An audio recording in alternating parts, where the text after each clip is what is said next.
चौधरी गुलाम हुसैन साहब, लाहौर के अंदर भी एक जनाजा अता किया गया है, वहां पे लोगों के जज्बात तासुरात शहीद अरशद शरीफ साहब के हवाले से कैसे थे? नहीं, आज यहाँ का बेशुमार लोग पहुंचे थे। मैं भी और तारिक भट्ट जो हम ARY के ब्यूरो चीफ हैं, और हमाद अजहर और एजाज चौधरी जो हैं सेनेटर PTI के, तो नमाज जनाजा पढ़ाई गायबाना जो थी। तो पूरा मुल्क अभी तक सोग में डूबा हुआ है, सदमे से बेहाल है, और लोग जो है उनको यकीन नहीं आ रहा कि भाई एक हंसता मुस्कुराता एंकर जो कि मुआशरे के गंदगी को बाहर ला के उसको सफा करने के लिए एक जद्दोजहद करता था, आखिर गंदी ज़हनियत ने उन्हें ही कब्र में पहुंचा दिया। अल्लाह उनके मग़फ़िरत करे। लेकिन ये ज़रा मेरा चूँकि उस तरह अरशद शरीफ साहब से वर्किंग रिलेशनशिप नहीं रही, हमारी कोलीग्स हैं और थे, और कई चीज़ों पर हमारा कोई इख्तलाफ भी था। लेकिन कुछ लोग ये समझते हैं, ये आप ही उसका जवाब देंगे या और जिन्होंने उनके साथ काम किया, कि वो आपके साथ या खिलाफ पार्टी बन जाते थे। ये देखें, इसके ऊपर मुख्तलिफ लोगों का मुख्तलिफ आर्गूमेंट है चौधरी साहब, लेकिन जिस तरह आपके साथ मैं पिछले कुछ महीनों से प्रोग्राम कर रहा हूँ, क्या कोई ऐसा दिन हुआ है कि मैं चौधरी साहब के पास कोई इन्फॉर्मेशन है और चौधरी साहब के पास को उस इन्फॉर्मेशन के ऊपर पूरा यकीन है और मैं चौधरी साहब की उस जो राय को तब्दील कर पाऊं? जब आपके पास एक इन्फॉर्मेशन है, आपकी राय है, तो वो जर्नलिज्म तो चौधरी साहब हमने जो सीखा है कि वो नाम ही पैशन का है, कन्विक्शन का है।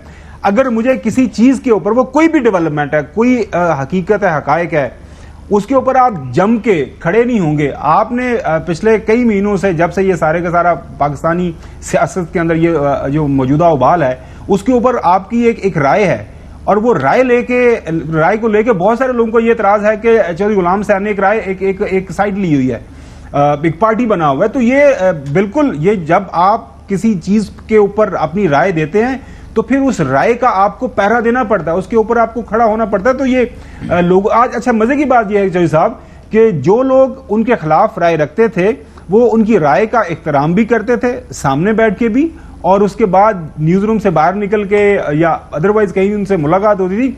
कभी उस जो इख्तलाफ राय को वो दिल में बिल्कुल बिठा के नहीं रखते थे कि या मैंने शख्स से बात भी नहीं करनी या मेरा इसके साथ कोई तल्लुक वास्ता नहीं है। यहाँ पे बहुत सारे लोगों के साथ उनका बड़ा शदीद इख्तलाफ राय रहा, लेकिन फिर भी उन्होंने उनके साथ ताल्लुकात रखे। नाजरीन, आज गायबाना नमाज जनाजा लाहौर, कराची, सखर, बहुत छोटे छोटे शहरों से भी हमें खबरें मिल रही हैं। लोग वीडियो क्लिप्स बना के भिजवा रहे हैं, घरों के अंदर दुआया तकरीबात हो रही हैं, और हर जगह के ऊपर एक ही नाम लिया जा रहा है, शहीद अरशद शरीफ। मैंने अभी शुरू में आपको बताया इब्तिदाई के अंदर के वहां पे इतनी ज्यादा तादाद के अंदर लोग, और वो जो different segments of the society, all walks of the life से जो लोगों का ताल्लुक था, वो आपको वहां पे देखने को मिले। वहां पे आपको गरीब से गरीब जो है आपको लोग भी मिले, रेडीबान भी मिले, और वहां पे आपको जो आप हमारी सोसाइटी के जिनको अलीग कहा जाता है उनका भी अच्छी खासी तादाद में हमें उनकी प्रेजेंस नजर आई। तो जो चौधरी साहब, जो आपका सवाल है, फखर से मैं वही सवाल करता हूं। जब अरशद शरीफ कोई आर्गूमेंट या कोई दलील देता था, उसके अंदर एग्रेशन, पैशन, कन्विक्शन, वो फिर ऐसा नहीं है कि जी वो बिल्कुल वो एक जरा डर के अपनी बात करनी है। जिस चीज पे यकीन है, गलत भी हो सकती है, इसमें कोई हम इंसान हैं, हम सहाफ़ी हैं, समटाइम्स हमारे से गलती भी हो सकती है जी चीज़ों की असेसमेंट करने में के हवाले से, सियासी डेवलपमेंट्स के हवाले से। लेकिन अरशद शरीफ जो भी उसकी सोच जो भी हुआ करती थी, लेकिन उसका पहरा देता था। देखें खबर, अरशद शरीफ की सबसे अच्छी बात यही थी कि वो चीज़ों को पहले एब्जॉर्ब करते थे, चाहे खबर हो चाहे कोई बात हो, वो इमीडिएट रिएक्शन देने से पहले आपको अच्छी तरह से तसल्ली से सुनते थे। यही उनकी एक खूबी थी कि वो ये नहीं समझते थे कि मैं अकेले कुल हूँ। वो समझते थे कि कहीं से भी अगर नॉलेज आ रही है, कोई सीखने की बात आ रही है, तो he was open to it.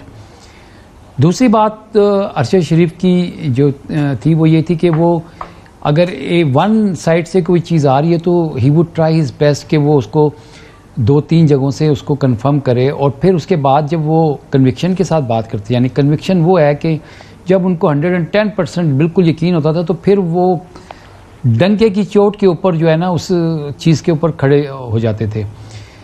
खबर के मामले में, अपने प्रोफेशनलिज्म के मामले में, अपनी ऑनेस्टी के मामले में मैं अरशद शरीफ को जो जितना करीब से मैंने देखा है तो इसीलिए मैं उनको अपना हीरो कहता हूँ, icon of independent journalism, investigative journalism. उसकी वजह ये है कि जब एक शख्स इतनी सारी चीज़ों को, यानी कि वो मिक्स नहीं करते थे कि मेरी ओपिनियन से अगर वो मुतासिर हो गए तो उन्होंने उसको वो कर लिया। नो, ही वुड जज एवरीथिंग ऑन मेरिट, और फिर उसके बाद वो प्रोग्राम भी करते थे, खबर भी देते थे। तो मुझे तो उनकी ये बात बहुत अच्छी लगी। अच्छा जो साहब, वहाँ पे मैं जब गुजर रहा था लोगों के दरमियान, लोगों के तासुरात सुन रहा था, जान रहा था, वहाँ पे दो बात कर रहे थे कि यार देखो एक आम सा सहाफ़ी है ये, और इसका जनाजा देखो, क्या बात है। और यकीन करें कि वहां पे हर कोई यही सोच रहा था, यही खावर गुम्मद साहब और फखर रहमान साहब, अब प्रॉब्लम आपने बड़ा पैदा कर दिया अरशद शरीफ ने कि अब इतना अवामी मकबूलियत का रिकॉर्ड जो है हासिल करने के लिए मरने से पहले ये रुतबा अब नहीं मिलना, तो ये हमें सबको अब मरने की तैयारी रखनी चाहिए। स्टैंडर्ड उसने बड़ा हाई कर दिया जोई साहब। वो आपकी बात बिल्कुल ठीक है, क्योंकि अगर आपने ये रुतबा हासिल करना है तो उसके लिए आपको मेहनत करना पड़ेगी, उसके लिए आपको अपनी जान जोखिम में मरना पड़ा जान जोखिम में डालना पड़ेगी। लेकिन जोई साहब मुझे ये बताइएगा, आपने इतने कई साल से आप एयरवाई के साथ मुंसलिक हैं और आपने उनके साथ कई ट्रांसमिशंस की, लंबी ट्रांसमिशंस की। रिसेंटली मैं भी उन ट्रांसमिशन का हिस्सा था जिसमें अरशद शरीफ और आप साथ साथ बैठा करते थे, और जब बात होती थी बड़ा एक जो है एट टाइम्स एग्रेसिव माहौल भी होता था। आप अपनी बात कर रहे थे, वो अपनी बात कर रहे होते थे। लेकिन मैंने जो एक बात हमेशा अरशद शरीफ के हवाले से की है जब से उनकी शहादत हुई है, कि अरशद शरीफ की स्टोरी के अंदर जुअल भी हो सकते थे, अरशद शरीफ का आर्गुमेंट गलत भी हो सकता था, लेकिन चौधरी साहब कभी भी अगर कोई बंदा ये साबित कर सके तो मैं जरूर सुनना चाहूंगा, अरशद शरीफ किसी की कोई स्टोरी करने के पीछे अरशद शरीफ ने कभी बदनिश्ती नहीं की। मैरिट जो उसको समझ आई, जो उसने देखा, अपने उसके जो है मैरिट के ऊपर एक स्टोरी को तोड़ के तो फिर उसके ऊपर पूरा पैरा दिया करता था।